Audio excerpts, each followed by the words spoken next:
Bonjour mes amis, j'espère que vous allez bien. Merci à tous d'être présents en si grand nombre et surtout, merci à tous nos partenaires, qui sont nombreux d'ailleurs. Je pense qu'on en a plus de 18 qui nous aident à télédiffuser cette captation en direct. Alors, il y a plusieurs mois que nous avions envie chez DanielHenkel.tv de vous parler en direct sur des thématiques sensibles. La COVID-19 nous aura permis d'accélérer ce processus. Vous savez, depuis quelques semaines, on nous parle de mesures sanitaires, de distanciation sociale, de confinement, de fermeture d'entreprises, de chômage. Mais nous souhaitons à notre tour aborder d'autres sujets incontournables, mais tout en restant dans la lumière et dans l'action. Avec notre partenaire Femmes et Sœurs, eh bien, on vous présente un tout nouveau volet de notre série Une fois pour toutes, qui a pour thématique le pivot ou comment on va prendre cette crise actuelle et la tourner en la faveur de nos entreprises. Vous savez, notre média se veut depuis toujours un média de solution et aujourd'hui, j'aimerais que toutes ceux et celles qui se sont branchés pour nous écouter se rappellent d'une chose. Ce que nous souhaitons faire dans cette série, très importante, c'est de vous informer, de vous encourager, de vous guider et surtout de vous inspirer. Alors, je vais recevoir et avoir cette grande chance d'ailleurs de collaborer aujourd'hui avec mon amie de Femmes et Sœurs pour échanger sur la situation actuelle, identifier des solutions et bénéficier des aides financières. Bonjour. Bonjour. Bonjour Daniel, très heureuse d'être avec toi aujourd'hui. Très heureuse aussi d'être en compagnie de toutes celles, tous ceux qui se sont joints à nous ce matin pour parler de... Je souhaite surtout commenter. J'aimerais dire à tout le monde, c'est important de continuer de commenter pendant le live, de poser des questions. Sachez qu'on va essayer de répondre à beaucoup de vos questions.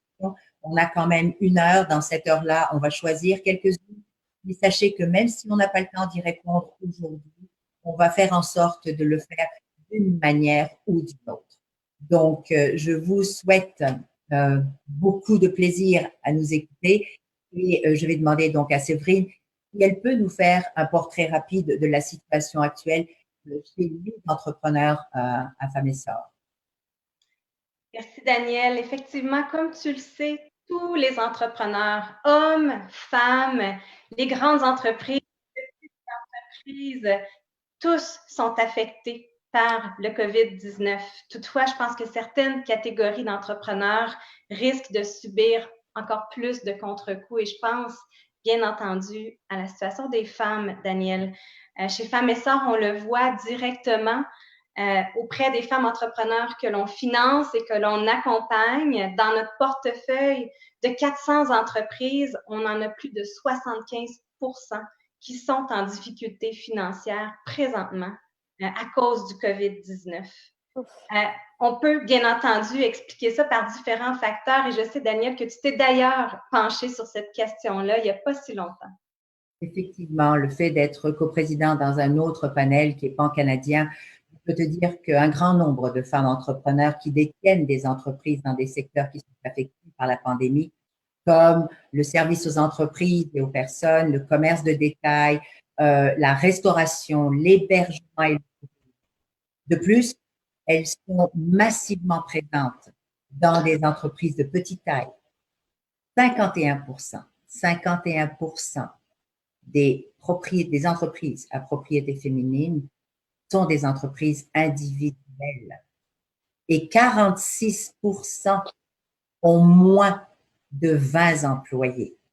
Elles ont donc moins de liquidité et elles ont plus difficile d'avoir un accès à du capital. Et donc, on rajoute à ça la conciliation travail-famille qui doit être un défi et on le vit au quotidien maintenant, surtout dans le confinement. Donc, on va parler de tout ça parce qu'il faut aussi toucher au côté personnel et aux côtés de la santé mentale. C'est important d'en parler.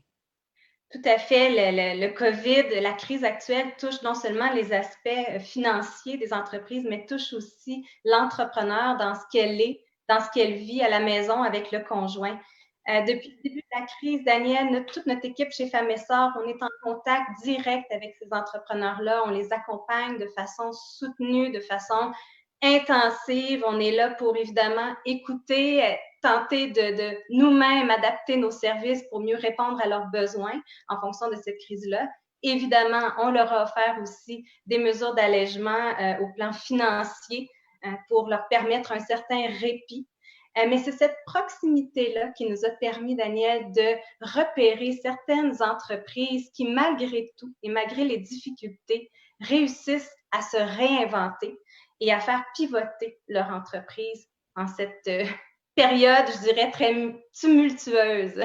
C'est une période qui est hors norme. Je crois que de mémoire d'hommes, surtout pour même les personnes qui ont mon âge et plus, c'est du jamais vu. Le monde entier est en arrêt. Je pense qu'il faut vraiment prendre conscience de cela. On est à l'arrêt complet. Donc, comment un entrepreneur peut penser sortir de cela? Eh bien, c'est bien sûr, on le dira pas assez, s'unir, se réinventer, comme tu viens de dire, pivoter. Mais qu'est-ce que tu entends par pivoter? Qu'est-ce que ça veut dire? Oui, en fait, pivoter, ça signifie tout simplement de changer son modèle d'affaires pour s'adapter à une nouvelle réalité de marché. Ça peut vouloir dire changer son produit, changer ses processus, la façon dont on rejoint sa clientèle ou même changer sa clientèle. Mais pour faire ce pivot-là, il faut d'abord et avant tout être dans une posture où, comme entrepreneur, on accepte la situation et on est prêt à faire preuve d'audace et d'innovation pour transformer et prendre des nouveaux risques pour s'adapter à cette nouvelle situation-là. On va rencontrer aujourd'hui des entrepreneurs de différents secteurs différentes grandeurs d'entreprises et tout au long de notre série. C'est ça l'idée, en fait, c'est de présenter aux entrepreneurs qui nous écoutent des modèles accessibles, des chefs de PME. Vous savez, 98% des entreprises au Québec sont des PME. Alors, on a voulu vous présenter des modèles qui sont peut-être moins connus du grand public, mais non moins inspirants. Mais avant de vous les présenter, j'aimerais qu'on parle un peu de toi aussi, Daniel. Parce que, Daniel, tu es une entrepreneur. Et même si tu es quelqu'un de solide, une entrepreneur mature qui en a vu d'autres, toi aussi, tu es affecté par cette crise-là. Est-ce que tu accepterais de nous en parler un peu? C'est difficile de parler de soi quand on pense aux autres et je crois qu'il est important que les gens comprennent, on le dit, mais c'est réel, on est tous dans le même bateau. J'aimerais ajouter une petite note plus personnelle, plus humaine aussi. Vous savez, on a tendance, les entrepreneurs, à se flageller. Hein? Qu'est-ce que j'ai pas fait de correct? Quelle est la décision que j'ai pas prise pour être dans cet état? Est-ce que j'ai pris une décision qui est pas bonne? Est-ce que je suis pas bonne? En fin de compte, eh ben, ça n'a rien à voir avec ça. Aujourd'hui, depuis quelques semaines, ce qu'on vit, c'est hors norme. On ne peut en aucun cas avoir pu penser un jour être capable de confronter ça. C'est l'inconnu total. Donc, pour moi, c'est la même chose. Vous savez, vous l'avez vu il y a quelques semaines, je me promenais dans mon entreprise avant de fermer. C'est vide. J'aurais jamais cru vivre ça.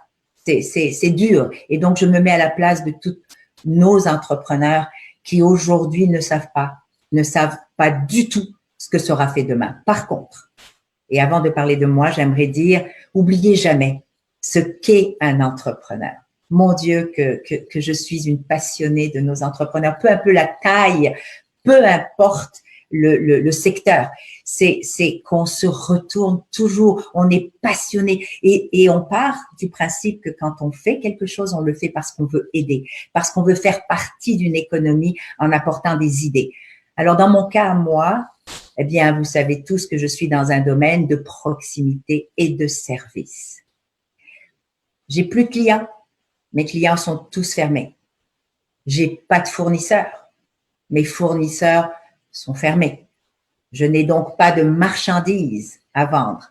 Oui, aujourd'hui, j'ai dû prendre des décisions où, malheureusement, J'ai fait ce qu'on appelle le chômage partagé. Je porte encore parce que je peux pas laisser aller mes employés. C'est pas possible. Il faut qu'on se réinvente. Il faut qu'on trouve des façons. Je dois dire merci aujourd'hui publiquement à mes employés, à ceux qui m'accompagnent, à mes collaborateurs. J'ai vraiment une équipe exceptionnelle. Travaille beaucoup plus que ce qui était supposé être. Mais en attendant, ce que j'ai envie de dire, c'est il a fallu moi aussi me réinventer. Donc, avec 2 employés, en 4 jours, puisqu'on travaillait directement avec les gens, moi j'allais directement voir mes clients. Aujourd'hui, c'est par le net. C'est à travers mes sites Internet.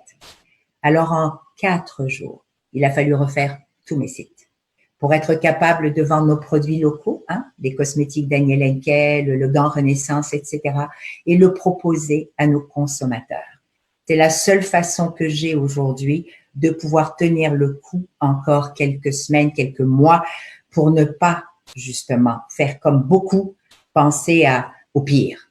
Faut pas penser au pire. Faut juste essayer de se réinventer. Donc moi aussi j'ai eu à vivre un pivot, et sur le plan personnel et émotionnel, c'est pas simple. Même quand on pense qu'on est fort, on doit aussi penser à que peut-être on va faire face à des choses auxquelles on n'avait absolument pas prévu. Justement, il y a quelqu'un qui nous a écrit une question, puis j'aimerais ça peut-être te la poser parce que dans le fond, c'est Magali Polinis, la première personne qui nous pose une question qui dit justement comment planifier si nous ne savons pas ce qui est à venir. Comment ça se passe pour toi, Daniel? Comment tu planifies ce que tu ne sais pas? Alors d'abord, il a fallu que je me réinvente. Je viens de le dire en recréant donc mettre l'emphase, si tu préfères, sur les ventes en direct. Mais deuxièmement, c'est d'essayer quand même de garder le cap à voir demain, le après. C'est de se dire, OK, peut-être que c'est une nouvelle façon de faire, peut-être qu'il va falloir plus se concentrer sur le web, mais sans jamais lâcher le terrain. Est-ce qu'aujourd'hui, dans mon industrie à moi, puisqu'on me pose la question, c'est quoi les failles de notre industrie? C'est quoi les défis de mon industrie? Comment est-ce que je vais pouvoir, moi, avec ma force, avec ce que je sais aujourd'hui, rassembler d'autres industries connexes et essayer de se réinventer au niveau, par exemple, de l'hygiène? Comment on va faire aujourd'hui pour que nos esthéticiens, nos coiffeurs, nos massothérapeutes soient capables de se protéger, mais de faire aujourd'hui des affaires différemment, d'avoir cette proximité différente. Donc oui, je planifie le après parce que sinon, je veux dire, il y a plus rien. Il faut garder espoir. Il faut voir le après et il faut essayer de poser des gestes pour planifier le après. Merci. Merci, Daniel, d'avoir osé briser la glace, faire ce premier témoignage, le témoignage d'une femme entrepreneur qu'on sait solide, qu'on sait forte et qui, néanmoins, se montre quand même ébranlée par la situation. Et c'est normal. Oui. C'est pour ça qu'on reçoit aujourd'hui différents entrepreneurs d'ailleurs, parce que je pense qu'il y a plusieurs entrepreneurs, en tout cas certaines qui m'ont parlé ou qui parlent à notre équipe sur le terrain, qui nous disent, nous, on voudrait pivoter, mais on est figé, on ne sait pas comment le faire, on ne sait pas par où commencer, il nous manque l'inspiration, il nous manque le déclic pour y arriver. Donc, j'espère que les entrepreneurs, en plus de Daniel Henkel qu'on vient d'entendre, vont justement susciter ce déclic-là chez les entrepreneurs qui nous écoutent aujourd'hui. Tout à fait. Mais il ne faut pas oublier qu'on n'est pas seul. Il y a des milliers aujourd'hui d'entrepreneurs qui se posent la même question. J'aimerais aussi rappeler à ceux qui nous écoutent ou qui viennent de se joindre que nous avons tous les mercredis, pour les prochains 3 autres mercredis, d'autres entreprises, des fois des plus grandes, des moyennes, qui vont donner des solutions, qui vont donner des idées pour nous permettre justement de pivoter, de se réinventer ou pas. On va y arriver. On va parler de là aussi. Alors, j'aimerais te demander de nous présenter notre première entrepreneur qui va nous inspirer, mais qui va aussi nous parler de sa façon à elle de s'être réinventée, d'avoir fait le pivot. Exactement, certainement, Daniel. Alors, on va rejoindre Michel Secours, propriétaire de Fret Design. Fret Design, c'est une entreprise de conception de vêtements. Alors, Michel a créé sa première griffe en 1997. Elle possède une boutique à Montréal, une boutique à Gaspé, également une boutique en ligne. Et puis, bien évidemment, avec l'arrivée du COVID-19, et c'est pas considérée comme une entreprise essentielle, pour le moment du moins. Alors, tout ça devait être fermé. Mais Michel Secours souhaitait, malgré tout, poursuivre et elle avait cette idée de vouloir contribuer à la lutte actuelle en utilisant les connaissances qu'elle avait, les fournisseurs qu'elle avait pour répondre à un besoin lié à la crise. Elle a fait appel à son réseau et dans son réseau, une infirmière lui a nommé ce besoin d'avoir accès à des masques. Et c'est comme ça que l'idée lui est venue de créer des masques lavables pour protéger, dans le fond, le N95, le masque qui est utilisé par les infirmières. Alors, d'une entreprise de conception de vêtements, elle est en train de se réinventer comme une entreprise qui conçoit du matériel médical. C'est incroyable. Donc, la présence d'esprit, ça a été je peux m'arrêter, je peux figer, je dois fermer puisque je suis plus du tout essentielle à ce moment-là. Ou est-ce que je fais appel, en fin de compte, à mon réseau en demandant comment est-ce qu'on peut s'entraider. Donc, c'est parti de l'idée d'aider. Hein. On garde ça, puis l'idée d'appeler son réseau et de dire qu'est-ce qu'on peut faire ensemble. Regardez un petit peu comment des fois ça peut nous amener ailleurs. Mais merci de se joindre à nous, Michel. Donc, si je comprends bien, vous êtes passé d'une entreprise qui fabrique des vêtements à une entreprise qui fournit des masques au domaine médical. C'est donc un pivot à 180 degrés, n'est-ce pas? Et comme vous y êtes, comment vous y êtes-vous pris, Michel? Bien, en fait, juste pour un petit peu rectifier, parce que le fait, là, ce projet-là, qui est le projet initial, est en cours d'homologation. Donc, on ne peut pas dire qu'on les produit présentement. Par contre, on a diversifié notre offre de masques en offrant aussi un masque qui est le résultat de nos recherches du masque qu'on appellerait médical, qui va, s'il est homologué, pourrait devenir un masque chirurgical ou de procédure. En fait, on a adapté la diversification qu'on a fait à même ce produit-là, c'est d'en faire un peu haut de gamme et un peu plus technique suite à nos recherches et développements sur les types de textiles à utiliser, les formes pour le confort. On a établi des caractéristiques avec les infirmières qui sont aussi des bonnes caractéristiques pour le communautaire. Parce qu'un masque, on n'est pas habitué de porter ça, puis il faut être confortable, puis il faut bien le porter parce que même s'il ne nous protège pas, dans le communautaire, il ne nous protège pas contre le COVID. Il protège les autres. Comment, Michel, vous avez pivoté? Quelle sorte d'aide vous êtes allé chercher? Ben, en fait, ça s'est passé vraiment rapidement. Je pense comme beaucoup de celles qui sont ici ce matin.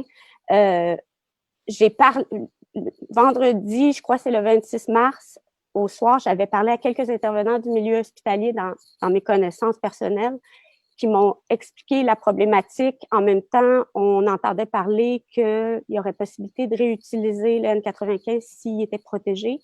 Fait que tout ça, moi, je suis très R&D dans la vie, là, même pour moi personnellement. J'aime ça, là, mon cerveau il est en ébullition, j'aime ça réfléchir, je suis une idéatrice, puis j'aime ça avoir de la vision. Donc, je me suis mis à réfléchir sans même vraiment le vouloir, là. Tous les éléments se sont mis en place dans ma tête. Puis le lendemain matin, j'ai envoyé un post, une publication sur Facebook où je lançais la possibilité que je puisse participer à l'élaboration de masques. Je n'ai pas précisé quel genre de masque, juste comme que je me portais disponible pour y réfléchir. Mais je crois qu'en même temps que vous ayez fait ça, vous avez aussi fait appel à Femmes et Sœurs. Oui, bien sûr. Ben, en fait, ça, c'était dès le lundi parce que là, vendredi, samedi, dimanche, lundi, j'ai parlé à Mélanie Marin, qui est la directrice de Femmes et Sœurs ici à Gaspésie-les-Îles. Puis, elle était super ouverte, puis super contente aussi de voir que j'arrivais en mode solution. C'est ça. Parce qu'à un moment donné, c'est difficile aussi pour tous les intervenants qui nous aident, tous les partenaires, tout ça, de recevoir juste des « Ah, je suis découragée, je sais plus quoi faire, j'ai plus d'argent, mes liquidités sont à zéro. » Moi, je suis comme un peu dans le pire moment de mon année au niveau des liquidités parce que j'avais tout produit, je m'en allais faire la braderie à Montréal, tout mon stock est produit, mon compte est vide. J'ai acheté tous mes textiles parce que je fabrique aussi une production pour des produits promotionnels et corporatifs pour d'autres entreprises de PME au Québec c'est tout du produit corporatif puis des produits dérivés locaux, biologiques. Tu sais, nous, on se concentre vraiment sur le local, l'éco-responsable, toutes les matières naturelles. On a déjà fait un pivot vraiment important là-dessus. Puis là, moi, je peux mettre aussi en péril les autres entreprises si je gère pas la situation comme il faut parce qu'on est une chaîne, hein, on est tous reliés. On n'y pense pas toujours, hein, Michel, que c'est un effet domino, hein. Même si des fois on a pris tellement l'habitude d'avoir un produit dans la main facile, on ne réalise pas. Et cette crise nous fait réaliser à quel point on est tous connectés. Si quelqu'un, ben voilà, donc incroyable. Moi, je trouve que ce qui arrive là, je trouve c'est une opportunité incroyable de se reformater nos cerveaux d'entrepreneurs, comme un peu le virus reformate ce qui se passe actuellement. Le virus modifie le cours de l'évolution de ce qui se passe sur la planète. Puis moi, je pense qu'à partir du moment où on se lève le matin puis qu'on décide de le voir positivement, on va trouver des solutions, puis ça va bien aller. Mais si on... Oui, c'est vrai. Il y a beaucoup d'entrepreneurs qui nous approchent en nous disant « Moi, j'aimerais ça produire pour le domaine médical, mais je ne sais pas à quelle porte cogner. » Comment on commence à rentrer dans le giron des fournisseurs de produits médicaux pour le gouvernement puis pour les… On peut pas. C'est des monopoles, c'est des compagnies américaines, c'est des gros joueurs qu'une entreprise, une PME comme moi, qui est à Kaplan, Gaspésie, qui fait un chiffre d'affaires dérisoire. Si j'ai une idée, moi, Johnson & Johnson ont une idée, ils veulent la breveter, là. C'est une pinotte pour eux là, de faire ça. Moi, là, c'est tout un élément. Il faut que je brasse la cage, il faut que j'appelle la ministre, l'autre ministre. Il faut que je me démène pour arriver à dire, là, OK, où est-ce qu'on en est dans l'industrie aujourd'hui? Puis, parce que moi, mon industrie, c'est pas juste, est large. Il y a la madame qui se lève le matin avec sa machine à coudre, puis qui peut coudre pour une compagnie de confection, puis là, nous, on travaille beaucoup avec Confection Clich en Beauce, qui est quand même implantée depuis 41 ans, 3 générations, OK? Puis, c'est justement ça, je m'excuse de vous interrompre, Michel. Oui, pas de problème. C'est important que vous parliez de vos fournisseurs. C'est important parce qu'en fin de compte, on parlait tout à l'heure de l'effet domino et on voit bien que grâce à vous, à votre idée, à votre pivot de 180 degrés, vous êtes en train quand même de continuer d'alimenter ces fournisseurs-là. Alors, si j'entends que vous êtes en train de dire, c'est que c'est aussi au gouvernement à prendre conscience aujourd'hui qu'il n'y a pas que les très grandes entreprises, mais qu'il y a des petites entreprises qui peuvent faire leur part et d'alléger peut-être toutes ces règles d'homologation. Bien sûr qu'il faut des homologations, bien sûr qu'il faut être prudent et sécuritaire, mais qu'on doit alléger pour permettre le fameux faire local, le fameux achat local. C'est pour ça qu'il faut en parler. Donc, bravo. Mais parlez-nous rapidement de je dirais, la façon dont vous collaborez en ce moment avec vos fournisseurs. OK. Bien là, c'est sûr qu'on est en étroite collaboration depuis, je dirais, une grosse semaine, là, parce que là, on a réalisé que ça prendrait des productions assez importantes. Puis moi, tu sais, je dois souligner, là, puis par rapport à Famessard, je trouve que ça se positionne vraiment, c'est vraiment important. Mon domaine, c'est un domaine de femmes. Comme vous expliquiez tantôt, tout ce qui se passe dans la crise du COVID montre vraiment comment la capacité que les femmes ont à se lever debout ensemble dans la crise. C'est vraiment impressionnant de voir la solidarité, puis pas juste les femmes, les hommes aussi. Mais il y a beaucoup de femmes qui sont dans mon industrie. Ça impacte vraiment sur la condition féminine. Et puis, pour en revenir à ce qu'on dit par rapport à privilégier la PME, c'est que comme j'expliquais tout à l'heure, vite, avant qu'on commence, les grosses entreprises sont implantées verticalement, OK, dans l'économie. Puis, ce qui s'est passé actuellement, c'est que là, il y a eu un chaînon manquant d'approvisionnement, OK, même pour des grosses entreprises. Fait que là, on est obligé de se rabattre, de revenir en arrière, d'aller voir avec qui on peut s'associer pour, mettons, par exemple, créer un textile XY. le recréer parce que des fois aussi, il y a des industries qui étaient capables de le faire ici au Québec, puis que depuis une dizaine d'années, c'est maintenant rendu en Chine. OK? Donc, pardon, allez-y, c'est vrai. Allez-y. On a trop de questions, je pense, parce qu'effectivement, c'est un domaine qui est tellement, on apprend à tous les jours. Je peux témoigner que l'équipe de Femmes et Sœurs, avec tout notre réseau d'expertes, il y a toute une équipe qui entoure Michel actuellement, puis c'est un casse-tête. C'est comme un peu les 12 travaux d'Astérix, d'essayer de trouver à qui parler, la bonne personne, comment obtenir l'autorisation, comment obtenir l'écoute du gouvernement, parce que moi, si j'ai bien compris, Michel, selon mes notes, vous seriez en mesure là, de produire quand même assez rapidement 3000 à 5000 masques par semaine. Et ces masques-là qu'on met par-dessus le N95 permettraient de réutiliser le N95 jusqu'à 5 fois. Alors, c'est je dirais pas une révolution, mais c'est une solution absolument essentielle dans la crise qu'on vit actuellement. Puis on le sait qu'avec les problèmes d'approvisionnement pour les équipements médicaux, c'est une solution tout à fait innovante et pertinente. Oui, c'est ça. Puis, tu sais, en fait, tu sais, pour un petit peu résumer, tu sais, moi, je pense que c'est important qu'on nomme nos partenaires, puis qu'on démontre que la petite entreprise, elle peut être solide et forte au Québec, qu'on n'est pas... on est capable de s'organiser, on est fort, on se lève debout le matin, puis on est actif, on n'est pas dans une grosse machine. Mais ce que vous dites, Michel, c'est bien, vous le résumez très bien, c'est ce qu'on est en train de faire aujourd'hui avec notre première captation en direct, c'est de faire prendre conscience à nos citoyens, à nos gouvernements, aux autres entrepreneurs, qu'il y a quand même 98% de petites et moyennes entreprises qui forment un peu le tissu économique de cette province. Et donc, aujourd'hui, il est temps de pouvoir prendre cette conscience-là et de nous rassembler. Donc, vous l'avez fait en faisant appel à votre réseau. Vous êtes en train de vous réinventer à 180 degrés.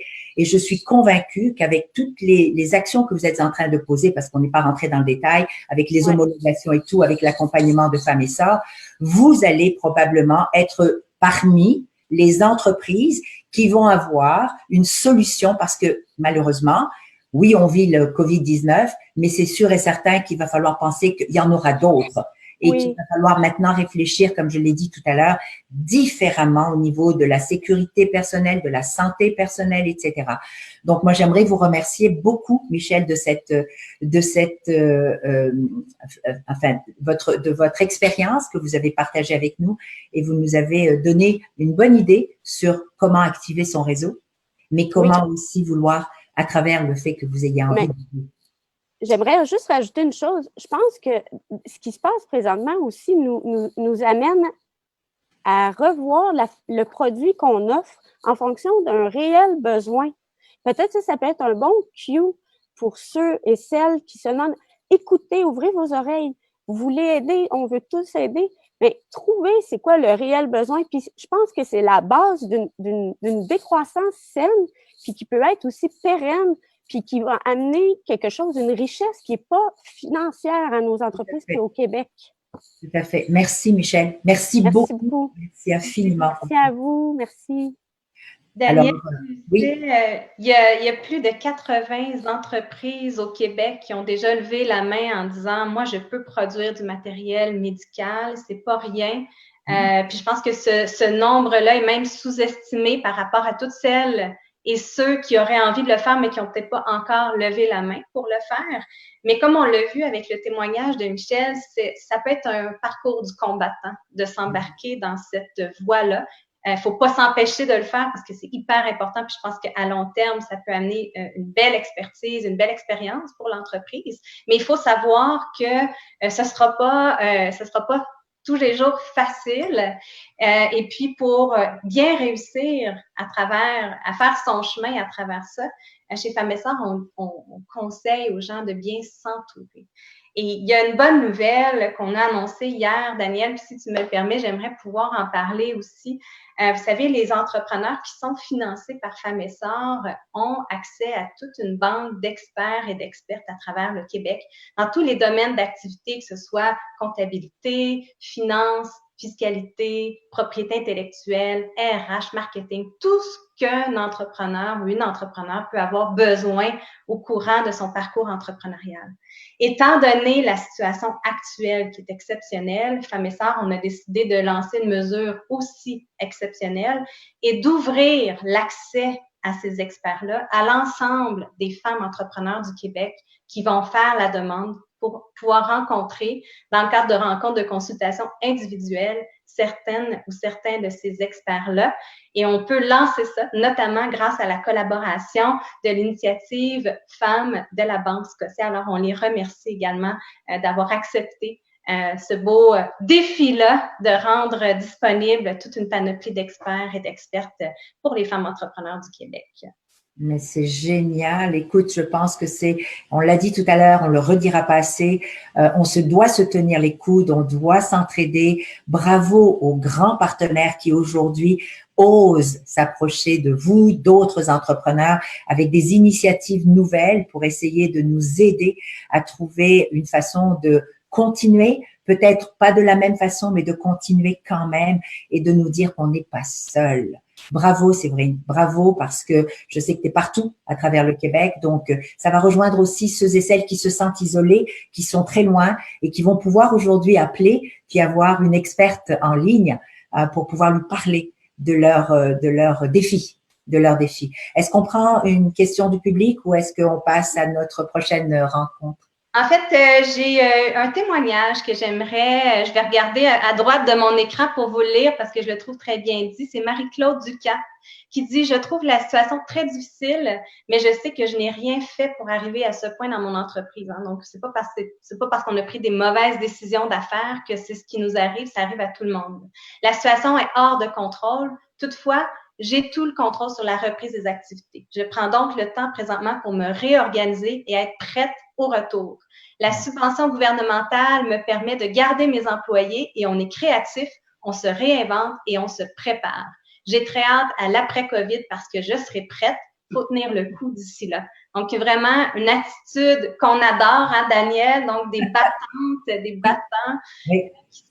qui se relèvent de cette crise-là avec beaucoup de créativité et de force. Et c'est pour ça que je dis chapeau bas à toutes ces dames. C'est pas parce qu'on est plus féminine que d'autres, c'est juste qu'on doit s'encourager, on doit dire les vraies choses.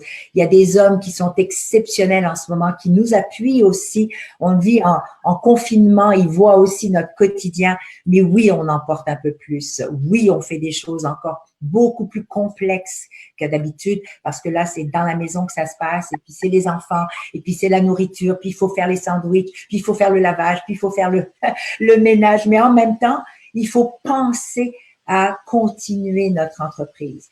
Et j'aimerais, vers la fin, parler aussi du fait que quelquefois, il va falloir dire, pour certains ou certaines, c'est correct, je laisse aller et je reviendrai plus tard. Parce que quand il s'agit de notre santé mentale et physique, eh bien ça n'a aucun prix. Voilà, mais on garde le sourire, on garde le sourire. Alors Séverine, je vais te demander de nous présenter notre deuxième entrepreneur inspirante, s'il te plaît. Oui, alors, tu sais, Daniel, pour être en mesure de faire pivoter son entreprise dans la situation actuelle, ça demande évidemment beaucoup d'ingéniosité, mais ça demande aussi beaucoup de résilience. Et la prochaine invitée pour moi, c'est un modèle inspirante de résilience. Elle s'appelle Joanne Martineau. C'est la copropriétaire de la boulangerie Merci la Vie, une boulangerie qui est située à Piémont, dans les Laurentides. Quel beau nom, quel beau nom! Merci la vie. Écoutez un peu son histoire, vous allez comprendre. Dans le fond, son entreprise a vu jour alors que son conjoint était en convalescence et pour l'aider à remonter la pente, il faisait du pain tous les jours.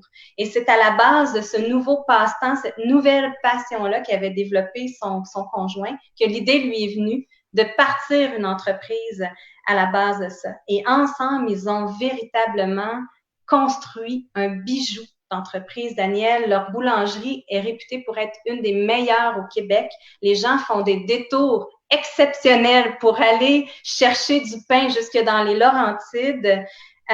Ils ont connu une très belle croissance, si bien que juste avant l'arrivée de la crise, ils avaient aménagé dans un tout nouveau local, plusieurs fois plus grand que ce qu'ils avaient avant. C'est aussi une cliente Femme et Sœur. On l'a financée à 2 reprises, Joanne. On la suit depuis de nombreuses années. Et puis, je peux te dire, Daniel, qu'elle a été, elle aussi, secouée de plein fouet par cette crise-là. Mais encore une fois, avec Merci la vie, elle se retrousse les manches et elle trouve des solutions pour passer à travers. Merci. Bonjour, Joanne. Bonjour, bonjour. Vous allez bien? Oui, dans le contexte, il faut aller bien. Oui, il faut se tenir loin de la peur qui pourrait nous paralyser. Tout à fait. Mais j'imagine qu'en ce moment, vous êtes plus qu'occupé. Hein, vous avez les bras pleins. Alors, on aimerait savoir, donnez-nous un peu votre façon à vous. Vous avez trouvé pour sortir ou répondre un peu de façon ingénieuse à cette crise sur le plan de l'entrepreneuriat, mais surtout aussi sur le plan personnel. Moi, j'aimerais vous entendre aussi parce que on parle pas assez de cela. On parle pas de l'état des lieux aussi sur comment on doit se relever émotionnellement. Tout à fait, tout à fait. En fait, sur le plan personnel, quand j'ai vu cette vague-là arriver, mon premier réflexe a été de me recentrer, de ne pas me laisser paralyser par les peurs parce que c'est épeurant. On est dans une crise qui sont dans des conditions de guerre, faut pas se le cacher. Donc, ce sont des mesures extrêmes. Alors, mesures extrêmes, solutions extrêmes, et nous devons nous connecter, nous enraciner pour être bien ancrés, ne pas laisser la peur nous envahir et se reconnecter au début. Pourquoi j'ai fait ça? C'est quoi mon pourquoi? Dans notre cas, on porte le nom Merci la vie, qui est la gratitude. Chez nous, on a pour mission que de nourrir le corps et l'âme de notre communauté dans les Laurentides et jusqu'à Montréal. Donc, quand on se reconnecte sur ça et qu'on est porté par l'amour de notre communauté et le rôle qu'on a dans cette communauté-là, on ne peut faire que de trouver des solutions.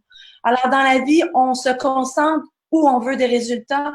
Si je veux des résultats dans le mode solution, je vais me concentrer beaucoup plus sur qu'est-ce que je peux faire pour rejoindre ma communauté.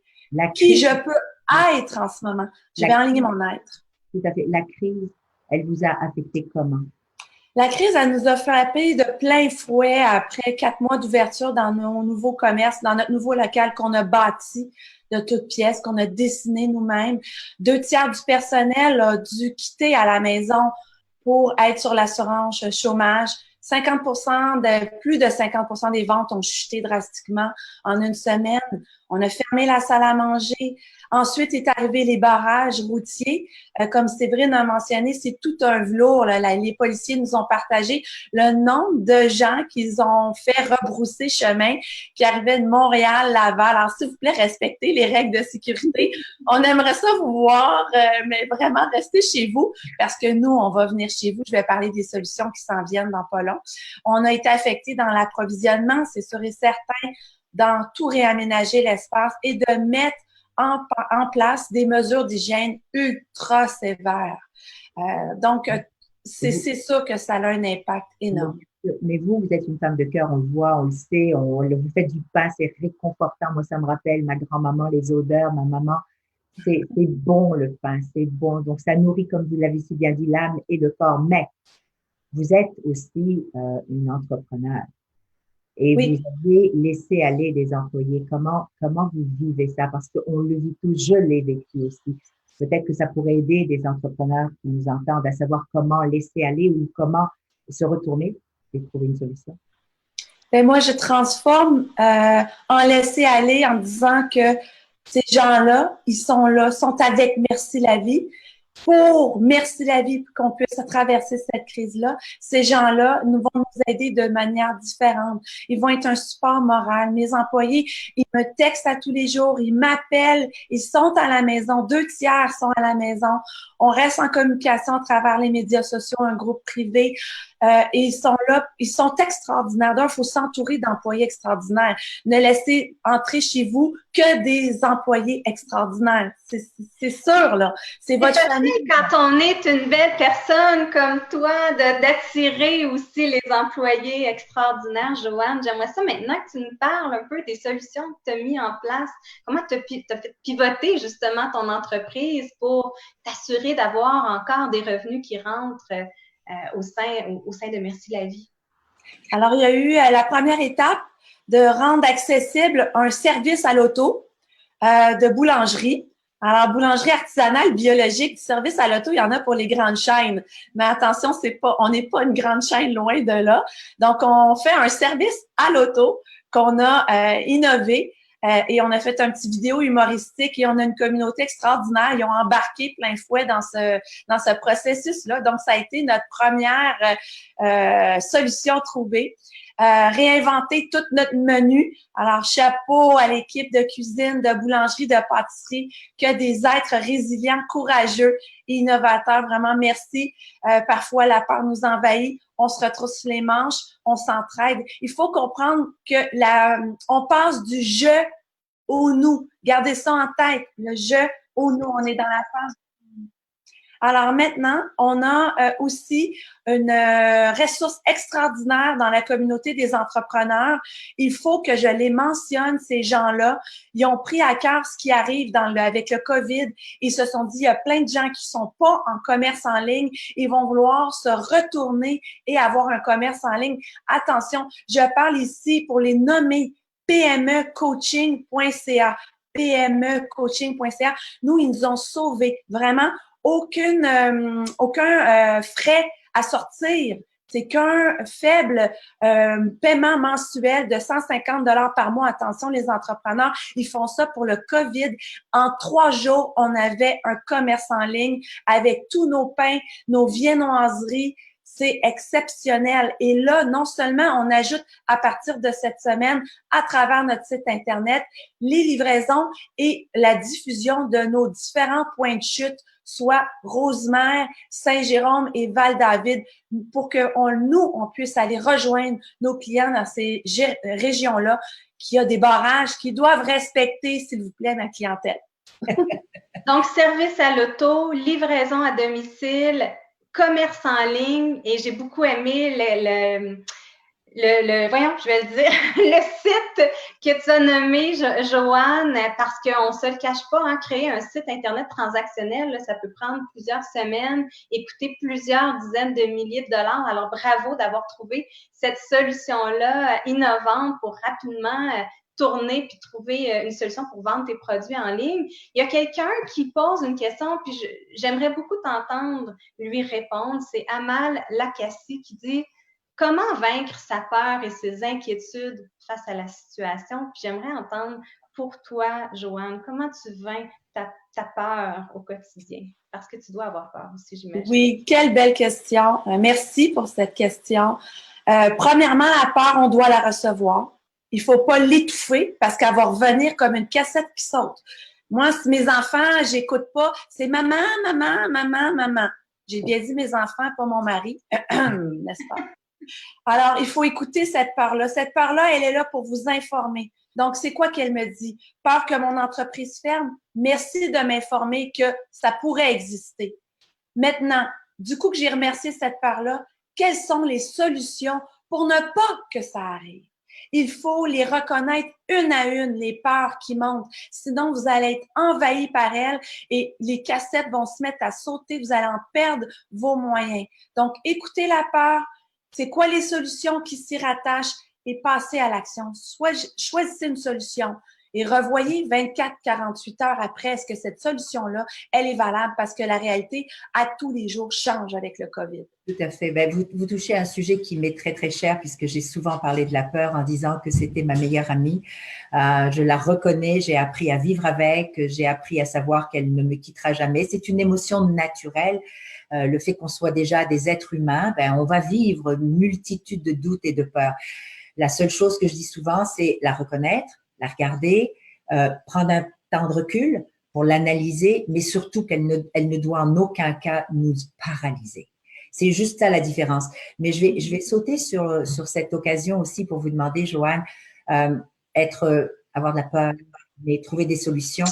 Sur le plan humain, sur le plan familial, vous, aujourd'hui? Je pense que vous échangez beaucoup avec votre conjoint. Vous avez trouvé une façon aussi de trouver un appui. Comment est-ce que vous pourriez nous aider à nous donner peut-être des idées à la maison en ce moment, mais aussi pour les entreprises? Comment vider son trop-plein? Oui, son trop-plein. Il faut s'accorder des temps seuls. Honnêtement, on est parents d'une famille recomposée de 5 enfants, Wow. de 20 ans à 6 ans, tous exceptionnels les uns que les autres et se retrouvent tous à temps plein à la maison. Donc, c'est une organisation qui est importante. Donc, il faut faire un horaire, c'est sûr et certain. Il faut avoir une plage horaire pour se retrouver seul, pour ventiler, aller dans la nature, doser les contacts avec les médias sociaux et les médias tout court en ce moment, doser votre capacité. Si vous êtes de tempérament anxieux, ben nous, on travaille en équipe. C'est moi qui écoute les nouvelles et c'est moi qui les traduis à mon conjoint. Je lui demande de se tenir loin le plus possible des médias parce que lui, ça l'atteint énormément. Quand il y a conflit, il faut revenir à l'essentiel. Est-ce que ce conflit va nous aider? Non, il nous enlève de l'énergie. On cesse. C'est quoi la solution? Il faut vraiment colmater. On est en situation de crise. Colmater l'émotionnel. Vraiment aller à l'essentiel et réviser à tous les jours. Faites-vous un post-mortem. On travaille en équipe, on est une famille. Plus que jamais, je ramène ça. On est du jeu au nous. Mes 2 grandes vont s'occuper de la petite de 6 ans, de 5 heures le matin à 9 heures. À 9 heures, ils vont m'appeler, maman, entre 2 fournées, ton colis, Charlotte est prête. Alors, je vais venir la chercher. Je vais l'amener à la boulangerie. Charlotte va travailler à la boulangerie. Charlotte travaille à la plonge à la boulangerie, travaille à la pâtisserie. Ensuite, elle a des temps à elle où est-ce qu'elle doit s'occuper elle-même. Quel beau moment d'enseigner à nos enfants de s'occuper eux-mêmes. On avait une grande lacune dans notre société et oui, parents, on est confrontés à ça.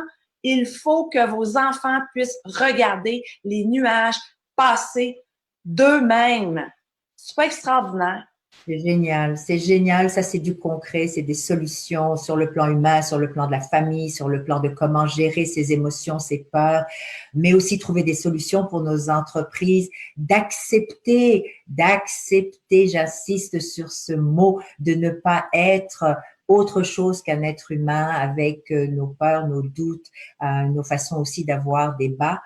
J'en ai beaucoup, j'ai des hauts aussi, de les dire, de les énoncer et de prendre des moments, quelques moments pour soi. Joanne, vous êtes extraordinaire. Séverine, je pense que tu voudrais peut-être rajouter, je ne sais pas si tu veux prendre une autre question, mais je trouve ce segment intéressant parce qu'il a les 2 volets très, très forts aussi. En plus, Joanne est une pédagogue, une communicatrice exceptionnelle. Je pense que vous pouvez comprendre, tout le monde qui nous écoute aujourd'hui, pourquoi on a eu autant un coup de cœur pour cet entrepreneur-là qui nous inspire à tous les jours, autant comme professionnel que comme humain. Alors, à mon tour, Joanne, de te remercier pour tes bonnes réflexions, pour ta résilience, le modèle que tu projettes pour les autres entrepreneurs aussi. En t'écoutant, on a juste envie de se retrousser les manches, de se dire, ben, coudonc, elle y est arrivée, alors moi aussi, je vais me lancer et je vais me fouetter, comme on dit, pour laisser aller la peur puis trouver des solutions concrètes. Merci beaucoup. Merci à vous. Puis, si je peux me permettre, vraiment, c'est la souplesse. C'est les gens qui vont être souples, qui vont être ouverts et résilients, qui vont pouvoir passer à travers cette vague-là. C'est pas juste une question de compte de banque. Si vous êtes un arbre, quand il vente, vous voyez le haut des branches, la cime des arbres qui se laissent bercer dans le vent. En ce moment, on nous a enlevé nos repères. C'est à nous de s'en recréer d'autres. Ayez la souplesse, l'ouverture et la résilience. Je vous en supplie parce que vous faites une différence dans tout le Québec et votre communauté. Alors, on a besoin de d'autres modèles de gens résilients haut la main. Merci à tout le monde pour ce moment ce matin. Merci. Je viens de faire un geste qui s'appelle l'union et l'union. C'est ça aujourd'hui. C'est l'union, le rassemblement. Merci, Joanne. Merci. Alors, on passe encore une fois. Souhaites-tu prendre une question ou souhaites-tu qu'on passe directement à la 3e? En fait, je voulais peut-être faire un petit aparté, Daniel, parce que Joanne l'a bien dit, ce qui se passe actuellement, puis pour pouvoir passer à travers, ça prend beaucoup plus qu'un compte de banque bien garni. Par contre, le compte de banque garni est quand même, jusqu'à un certain point important, l'argent demeure quand même le nerf de la guerre. Et il y a plusieurs entrepreneurs qui nous ont posé la question, comment est-ce qu'on peut s'assurer de garder des liquidités dans ce temps de crise-là? Puis je voudrais me permettre de peut-être donner quelques trucs, quelques conseils. Évidemment, la première chose à faire, si ce n'est pas déjà fait, de voir avec votre institution financière s'il y a possibilité d'obtenir un moratoire sur tout prêt ou engagement financier que vous pourriez avoir. Femmes et Sœurs ont l'octroi pour les entrepreneurs qui en font la demande et qui démontrent qu'effectivement, elles sont affectées par la COVID-19. Alors, un moratoire sur le capital, mais même sur les intérêts. C'est le temps de négocier avec les institutions pour aller récupérer un peu de ces liquidités-là. Et aussi, celles qui ont des baux, certaines entreprises payent très cher leur loyer chaque mois. Quand la boutique est fermée ou le centre de santé est fermé, mais qu'il faut quand même payer le loyer, c'est très difficile. Sachez qu'il y a des locataires qui sont ouverts à prendre des ententes. Alors, il ne faut pas se gêner de poser la question et de demander à son locataire s'il y a moyen d'avoir un répit aussi pour le loyer. Il y a évidemment la solution de vente en ligne. Joanne en a parlé. Donc, comment est-ce qu'on peut rapidement continuer à vendre quelques-uns de nos produits ou de nos services par la voie de l'Internet? Je pense que la crise actuelle, un des bons coups que ça va ramener, c'est qu'on va tout d'un coup voir le Québec commercial embarquer finalement dans le numérique. On savait qu'on avait beaucoup de retard au niveau du virage numérique. Je pense que la crise actuelle va accélérer ce virage-là. Et il y a des solutions qui existent. Joanne en a parlé d'une. Il y a le panier bleu qui vient d'être annoncé. Il y a d'autres plateformes sur lesquelles on peut soit se faire voir comme entrepreneur, mais idéalement même essayer de trouver un site transactionnel parce que c'est là que l'argent va transiger. Évidemment, il y a tous les programmes gouvernementaux. Je ne vais pas embarquer là-dedans parce qu'il y en a beaucoup. Ce n'est pas facile de s'y retrouver. On a évidemment l'aide d'urgence aux petites et moyennes entreprises du gouvernement du Québec, le programme PACT, également le programme de crédit aux entreprises via la BDC et le gouvernement du Canada. Certaines entreprises qui peuvent également aller chercher des subventions salariales pour payer jusqu'à 75% du salaire des employés. Je sais, ça ne s'applique pas à toutes les entreprises, mais prenez vos informations, appelez au sein des institutions financières. Vous pouvez appeler chez Femmes et Sœurs aussi si vous voulez qu'on vous guide. Et je tiens à dire qu'il y a un très bon récapitulatif de toutes ces mesures-là qui existent sur le site web de danielenkel.tv. Donc, allez voir pour bien comprendre les différentes mesures qui existent pour vous. Juste avant peut-être de passer à la troisième invitée, il y a une entrepreneur aussi qui a posé une question et puis j'ai peut-être envie, peut-être Daniel, que tu pourrais y répondre selon ton expérience à toi, qui me dit, bon, moi, c'est quelqu'un qui fabrique des bijoux et qui vend des bijoux. Avec tout ce qui se passe présentement, elle n'est plus en mesure de fournir de l'inventaire, elle n'est plus en mesure de vendre et elle se demande comment elle doit néanmoins parler à sa clientèle, n'ayant plus rien à vendre pour le moment et pendant le temps de la crise. C'est une question qui probablement touche beaucoup d'entrepreneurs dans le même cas, et je ne parle pas juste des bijoux, mais peu importe le produit ou le service. Donc, je vais essayer d'être plus générale, si tu permets. Je dirais que c'est le temps de se rapprocher en temps de créativité auprès de nos clients qui nous soutiennent. Exemple, on a parlé encore une fois du site Internet. Ce serait pourquoi pas intéressant de montrer aux gens comment vous créez vos bijoux, d'où vient l'inspiration. Le dessin, peut-être de participer à montrer, à dessiner pour les enfants, pour les jeunes femmes, pour des gens qui sont intéressés à ça. Juste d'essayer de mettre cette créativité au service aussi des autres, de proposer aussi, de dire quand ça va revenir, cette crise va finir, comme je le dis, quand même à un moment donné, eh bien de garder le contact. En fin de compte, l'idée, c'est de garder le contact avec nos clients et même peut-être de trouver d'autres sites, d'autres personnes qui font des choses connexes et de rester en contact avec ces gens-là. Comment on peut maintenant partager peut-être de la matière première, partager des idées, partager même des clients. C'est le temps. Vous savez, je disais tout à l'heure, ce qu'on pensait totalement irréel et impossible avant, où on travaillait plus en silo, aujourd'hui, c'est l'ouverture à l'autre. Vous savez, vous avez parlé tout à l'heure, Séverine, de le panier bleu. Le panier bleu qui est un répertoire de toutes les entreprises québécoises, locales, pour l'achat local. Nous, on a sorti une initiative quelques jours avant qui s'appelle Je consomme québécois. Donc, Je consomme québécois, c'est aussi l'idée derrière, c'était non seulement que les entreprises s'inscrivent, mais on voulait que le consommateur final puisse les reconnaître et acheter de ces entreprises, consommer de nos entreprises québécoises. Donc, c'est important, par exemple, qu'elles puissent aussi faire partie de ce réseau-là.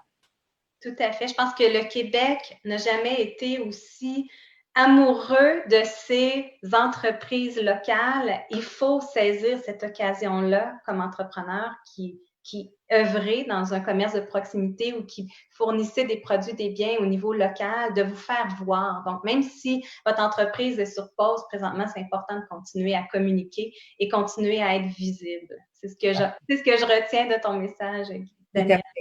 Alors, j'aimerais dire à tout le monde aussi, on sort un peu du cadre du temps parce que je trouve que c'est important qu'on puisse donner le maximum d'idées, de solutions. Donc, ceux qui veulent rester, je l'espère, vous serez encore en grand nombre. Mais je vais vous demander, Séverine, je vais te demander de présenter notre dernière entrepreneur, non moins intéressante, dans un domaine qui est en plein dans ce que l'on vit aujourd'hui. Et j'ai bien hâte de l'entendre.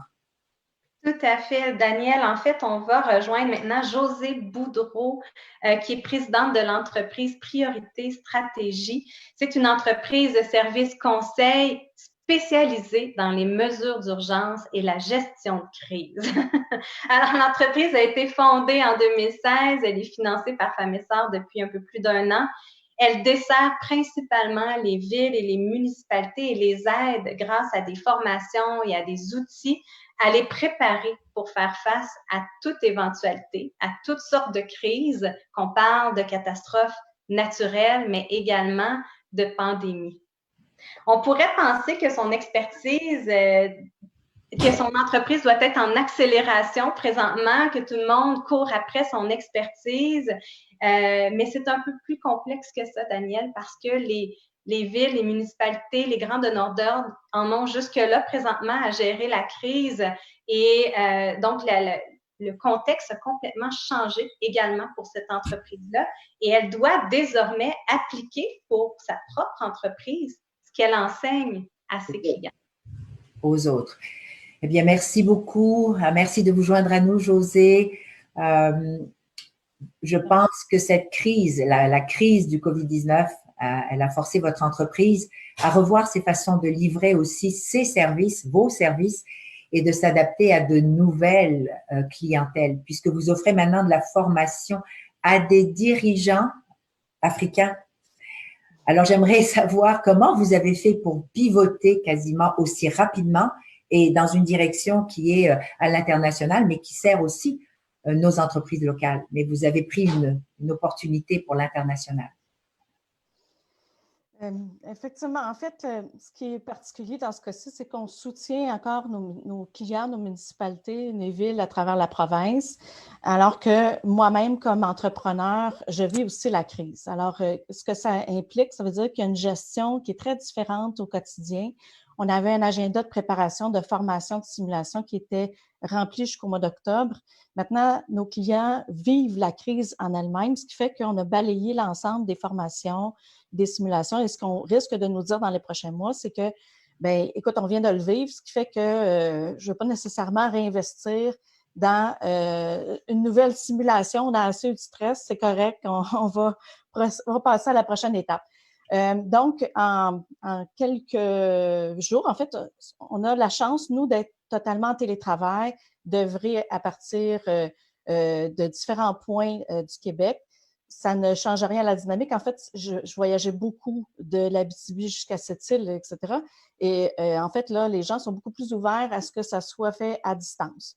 Nos formations à distance étaient déjà en place. Par contre, n'étaient pas populaires jusqu'à il y a 3 semaines. Maintenant, il a fallu les faire connaître, adapter ces formations-là aux nouveaux besoins. Et c'est pas une formation introduction à la sécurité civile que les gens ont besoin. Donc, c'est une formation sur qu'est-ce qui se passe maintenant, comment moi je peux m'adapter, comment je dois gérer ça et quelles sont les étapes qui s'en viennent pour mieux se préparer. J'ai une question pour vous. Vos programmes s'adressent à toutes sortes d'entreprises, n'est-ce pas? Villes, municipalités, organisations et entreprises, effectivement. OK. Donc, est-ce que vous avez eu à vivre le fait de laisser aller des employés? J'ai dû réduire des heures là où c'est moins nécessaire, se réinventer nous aussi, offrir un soutien à la coordination qui était quand même là, mais moins connu, ouvrir une ligne 24 heures 7 jours, c'est des choses qui se faisaient naturellement. Là, les gens m'appelaient directement. Maintenant, j'ai une équipe de soutien à la coordination. Alors, j'ai dû aussi engager quelqu'un pour cette équipe de soutien-là, qui est autre chose que ce qu'on faisait avant. Là. Donc, autre chose totalement, on s'entend, mais disons que les services se sont modifiés vers un soutien à la coordination. Vous avez laissé aller certains employés et en embaucher d'autres pour répondre aux nouveaux besoins. Ça a dû quand même être un peu difficile sur le plan humain. En fait, je ne les ai pas écartés. J'ai réduit des heures à certains endroits pour augmenter dans un service qui est prioritaire maintenant. Certains clients sont quand même ouverts en ce moment à faire de la formation à distance, à avoir des outils à distance. On a offert un webinaire qu'on a offert gratuitement à tous et qui fonctionne toujours et qui est en adaptation de jour en jour et d'une semaine à l'autre. C'est-à-dire que les grandes lignes, on les change vraiment d'une semaine à l'autre puisqu'on prépare les gens pour les semaines à venir. Ce webinaire-là, et c'est notre 26e qu'on fait aujourd'hui et j'ai choisi de l'offrir gratuitement en soutien à nos gens. Par contre, moi, en termes d'entrepreneur, puis c'est l'invitation que vous m'avez lancée aujourd'hui, c'est ma part d'entreprise, je vis la crise aussi parce que c'est cette adaptation-là qui est nécessaire au quotidien. Et à tous les jours, on fait un meeting à 16h30 pour s'adapter pour le lendemain. Qu'est-ce qui est de nouveau, les éléments, qu'est-ce qu'on peut offrir comme service qui va être vraiment adapté pour les prochaines semaines. Oui, parce que les services gratuits, c'est pas ça qui paye là, les employés et les fournisseurs. Effectivement. Donc, beaucoup de choses à mettre en place qui soient de notre propre relève, parce qu'on s'attend quand même à ce qu'il y ait un 30% des effectifs qui soient touchés. Donc, ça veut dire que à l'intérieur de notre propre entreprise, j'avais déjà prévu, évidemment, ce qu'on enseigne, je l'ai appliqué chez nous, prévu des relèves, double formation, des copies de sécurité supplémentaires, des lignes supplémentaires. On a mis en place vraiment plusieurs éléments qui font en sorte qu'on assure la pérennité, y compris la mienne. C'est-à-dire que mon objectif depuis plusieurs années, puis bon, l'entreprise existe depuis davantage que 2016, là, mais mon objectif était qu'elle puisse vivre au-delà de moi. Et c'est encore beaucoup plus réel en ce moment, c'est-à-dire que si moi je suis affectée demain matin, qui est en mesure de soutenir l'ensemble de nos clients? Alors, j'ai dû revoir mandat d'inaptitude jusqu'à, est-ce que si moi je décède? Et la bonne nouvelle, c'est que j'ai réussi. Elle vit sans moi, cette entreprise-là. Donc, c'est important ce que vous amenez. Je pense que tout entrepreneur actuellement doit se poser cette question-là. Si moi je tombe malade, si moi demain matin je ne suis plus apte à diriger mon entreprise, qui peut prendre la relève? Oui. Si vous n'êtes pas encore posé cette question-là, je pense qu'effectivement, ça vaut la peine de suivre les conseils de Josée puis de commencer à y réfléchir rapidement parce qu'on n'est pas à l'abri. Personne n'est à l'abri présentement. J'ai une équipe qui est dynamique. Oui. Si je comprends bien, Josée, ce que vous êtes en train de faire, c'est que vous avez réadapté votre entreprise aujourd'hui. Vous avez une opportunité à l'international parce que vous accompagnez des dirigeants africains qui sont eux aussi en mode de crise. Donc, ce que vous avez déjà mis en place ici, vous le mettez au service d'autres. C'est un peu comme ça que vous allez financer votre entreprise parce que on a beau le dire, pour en parler aussi, il faut faire de l'argent en ce moment d'une manière ou d'une autre pour continuer de payer nos factures et nos employés aussi. Même s'il y a 75% d'aide, il y a quand même un 25% à faire où il y en a même qui payent plus parce qu'il y a des heures de plus à faire.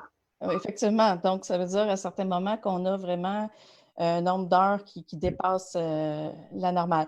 J'ai une équipe qui est intelligente, qui est forte, qui est dynamique, qui est multidisciplinaire, à laquelle j'ai aussi, à travers cette équipe-là, un consultant qui était invité à qualité d'expert à faire la présentation qu'on faisait ici au Québec à 10 dirigeants de la côte ouest africaine. Et donc, eux ne sont pas encore dans la crise, mais on doit les aider à réfléchir pour en arriver à ce qu'ils prennent des moyens maintenant pour que ça soit, disons, épargner le pire. C'est ce qu'on essaie de faire. Maintenant, on n'a pas encore des formations. C'est une première présentation qui a été faite, à laquelle je suis très fière.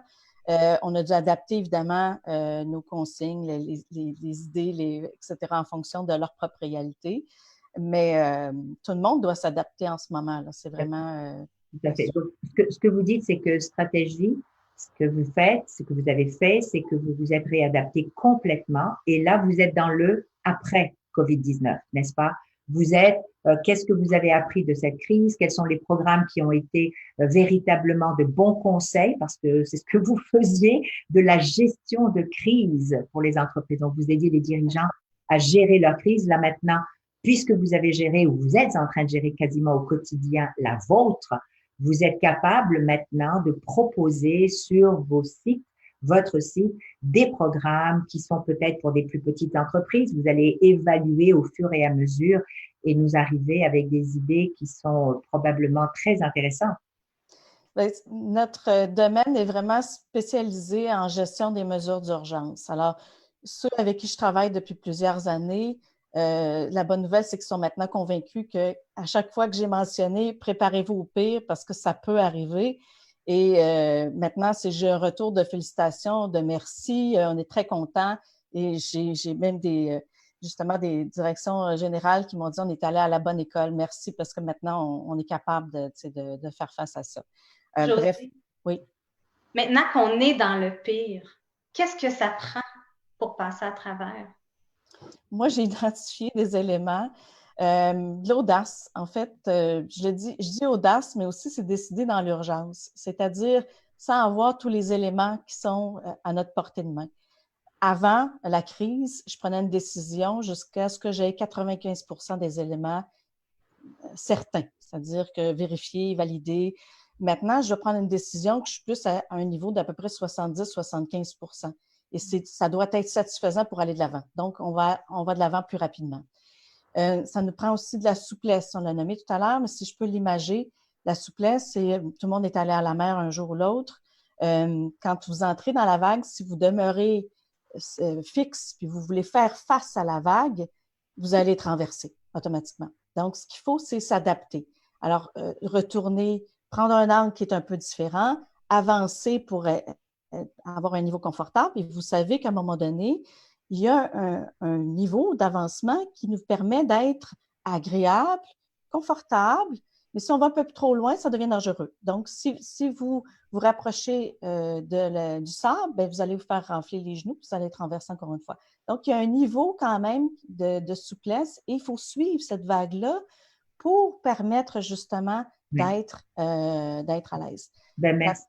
Je suis obligée aujourd'hui de mettre un petit terme, malheureusement, parce qu'on a pris un peu de retard, mais c'est pas grave, parce que c'était super intéressant, vraiment, Josée. Puis je crois que vous êtes partie des entrepreneurs qui, comme beaucoup d'ailleurs, ont su prendre la vague, hein, comme vous dites, et réfléchir différemment pour ne pas perdre l'équilibre. Donc, j'aimerais vous remercier d'avoir partagé avec nous toutes et nous tous autant cette audacité, cette flexibilité, mais aussi le fait qu'on doit prendre des décisions et même si elles ne sont pas à 95% vérifiées ou vérifiables, ben, il faut y aller. Merci. Merci à vous. Merci beaucoup. Merci, Josée. Séverine. Je pense qu'on a eu aujourd'hui un bel exemple, 3 beaux exemples de différentes catégories de compagnies dans différents secteurs, mais avec toutes et tous le même désir, c'est d'abord de continuer à exister en tant qu'entreprise, mais aussi la volonté incroyable de vouloir aider les autres. Donc, je crois que vous faites aussi votre part. J'aimerais t'entendre là-dessus, surtout sur notre dernière intervenante. Danielle, moi, ce que je retiens aujourd'hui, c'est à quel point les entrepreneurs retrouvent à travers cette crise-là le sentiment d'urgence qu'ils ont éprouvé au moment de lancer leur entreprise. On le voit, les entrepreneurs qu'on a rencontrés aujourd'hui sont touchés, sont affectés. Certaines rencontrent des difficultés financières importantes, mais elles font preuve de résilience, de souplesse et elles avancent malgré tout. Et quand je regarde le portefeuille chez Femmes et Sœurs, les 400 femmes entrepreneurs, elles ont pour la très, très grande majorité cette même volonté de passer à travers cette crise-là. Et je pense que pour passer à travers la crise, un élément essentiel, c'est l'entraide et la solidarité. Puis je pense que la semaine prochaine, on va en parler encore davantage de cette thématique-là, comment est-ce que la volonté d'être solidaire et de s'entraider peut aussi favoriser le pivot de son entreprise. Est-ce que tu veux qu'on prenne encore une ou deux dernières questions avant de clore? On a eu beaucoup de commentaires. Je les lis rapidement. Je pense qu'on a répondu déjà à plusieurs questions. Il y a des questions qui sont très pointues pour lesquelles ça nous fera plaisir de répondre peut-être après coup avec plus de détails étant donné que le temps file. J'ai envie de dire aussi aux personnes qui nous ont écrit de ne pas hésiter à rentrer en contact avec notre service de brigade d'expertes en collaboration avec l'initiative Femmes Banque Scotia parce que plusieurs des expertes dans cette banque-là vont pouvoir répondre aux questions pointues qui sont posées à travers le fil de commentaires, Danielle. Je pense que les gens qui nous ont suivis aujourd'hui sont très reconnaissantes des témoignages qu'ils ont entendus. Je vois beaucoup de bravo, de félicitations aussi. Alors, merci vraiment à toutes ceux et celles qui ont pris le temps d'écrire et sachez que ce sera tout lu et répondu quand il y a des questions. Merci beaucoup. Alors, j'aimerais rappeler aussi qu'à chaque semaine, il y aura des surprises, des entrepreneurs surprenants, toujours inspirants, bien sûr, parce qu'il faut absolument garder le moral aussi et de voir comment, avec la volonté de se surpasser, d'exister encore, de savoir qu'on fait du bien, eh bien, ça nous permet d'aller à l'autre étape. C'est surtout ça. Rappelez-vous qu'on est un média, DanielHenkel.tv, de solutions et non pas juste d'informations. Continuez de nous suivre. On va vous donner des informations au fur et à mesure. On va faire des résumés aussi de tout ce qui se passe dans l'actualité, mais l'actualité au service des entreprises. N'hésitez pas non plus à faire entendre vos voix, mesdames et messieurs, en tant qu'entrepreneurs, auprès des gouvernements, auprès des fédérations, auprès des organismes. C'est le temps de se rassembler. Puis je pense que les gouvernements font de leur mieux, mais ils ont besoin aussi de nous. Ils ont besoin qu'on leur ramène ces idées, qu'on leur parle de notre réalité. Donc voilà, et on va s'assurer que ce soit entendu. J'ai besoin de vous, on a besoin de vous, on a besoin que vous soyez présents. Alors merci d'avoir été en si grand nombre et puis gardez le cap et rappelez-vous, on est fort, on est forte, on est ingénieux au Québec. Oui, on va passer au travail. Merci à tous et à toutes. À très bientôt. À mercredi prochain, 9h. Mercredi prochain, à 9h. Merci, Danielle.